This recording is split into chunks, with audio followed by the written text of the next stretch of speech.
All right, welcome to Align Trading. Going over the SPY recap from Friday briefly, and then we will go over what to be watching into Monday and the rest of next week. So, first thing that I explained in the pre-market brief for Discord members was to be watching for the continuation that we had right here with this move from um, the end of day on Thursday that we talked about towards that 610. And if we were going to keep that upside, right, we would want to see this blue and yellow algorithm building more liquidity, and we could see continuation to this 611.50 area or 612. Otherwise, you had to be paying attention to this white algorithm that we had here, and if we were going to form this head and shoulder, be paying attention to this area. And sure enough, there is that inverse cup and handle down to this level right here. You can see how we formed these at each of these levels, and then at the end of the day just could not get that follow through, right? If we were going to close the final level, which is that last line of defense before this gap, and our 5-day, which we will be talking about later, and what to expect from that this week. But now we will go to the 1-minute chart and take a look at the 1-minute algorithms and microstructure.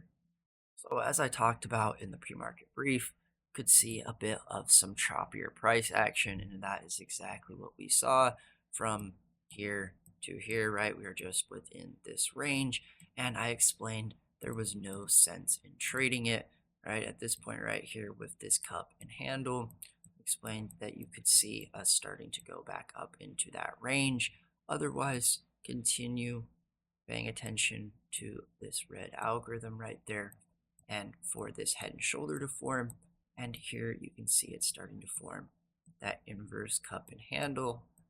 There is that inverse head and shoulder along with handle, but I did call it a day prior to any of this happening around here. On Fridays, I do not like to stay too long. However, if you did stick around, there were some good trades, right? Like we talked about with this head and shoulder, even with this larger one, you can see there is another micro head and shoulder and inverse cup and handle with that same algorithm. And then on the way down, right, a few more scalps for you if you were still here taking this, another inverse cup and handle, right? Plenty of trades later in the day, just very, very choppy right there in the morning, like we talked about with that range. And it was not until later that that started to form, and we finally see that orange selling algorithm right here. But towards the end of the day, like we talked about with this tapering and finding that support at this level, not being able to follow through, we will go over if we do start to head back up, or we do get this 5-day retest as it continues to trend up even more. So with that structure that I was showing you on the 30-minute chart, it's that you can see right here, we form this inverse cup, right? Nice head and shoulder, but when it's time to form that handle, right, you see that there is no continuation. Just hit those stops and we're back up into this tapering algo that we see right here. But don't fall for this trap. If we are not going to head up, you first have to see us regaining like that. Otherwise, you see how we are forming that handle, and we will see that continuation down, right, with another head and shoulder. You can see that within the green algo, and breaking out of our white with that 5-day.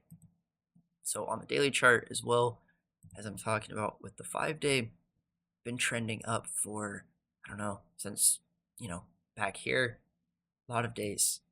5 days caught up, and it's about time that we get this retest. We're at the upper Bollinger for the last 3 days. So if we can get this dip to the 5-day, see if it holds for another bounce, or do we start heading back down with that 20? Also, remember that level at the gap that we have right here. You can see how if we want to form that below the 5-day, we can then fill the gap. If we can't hold the gap for the bounce and regain the 5-day, then like I said, could start to head back down and catch up to this 20. Now zoomed out here on the 30-minute chart, just talking again more about what we are trying to do here. you can see these previous highs that we have. We are trying to hold this support above them. And if we do that, right, you will see this blue and yellow building that liquidity in order to do so. Otherwise, with the 5-day and this level ahead of the gap, if we cannot hold this as a support and start to form something like that, then it is very likely that we do fill this gap. And even if we fill the gap, you can see that this level right here gives us almost like a support with this handle within that yellow, and we could form something like that and then continue pushing higher. A lot of things have to happen before we do head down to the 20. In the case that we do start heading lower than the 5-day, right? You'll close the inverse cup at the 5, turn it to resistance, then we have the gap. If the gap becomes resistance, then we have to start heading down. And by this time, the 20 will be catching up. But again, got to get through these things first and pay attention to that as we can form support here and find the buyers. Maybe we start to form an inverse cup back to this 610 level. Got to keep in mind it is a big level and we form a handle. The last thing that I have to say is pay attention. We do have some big news events this week, being FOMC, the most important one. So pay attention, as that can play a factor in a catalyst for us to get a larger move off of these moving averages or building the structure into the part of the week to do so. But that is all I have to say. So thank you everyone for watching, and I will see members in the morning.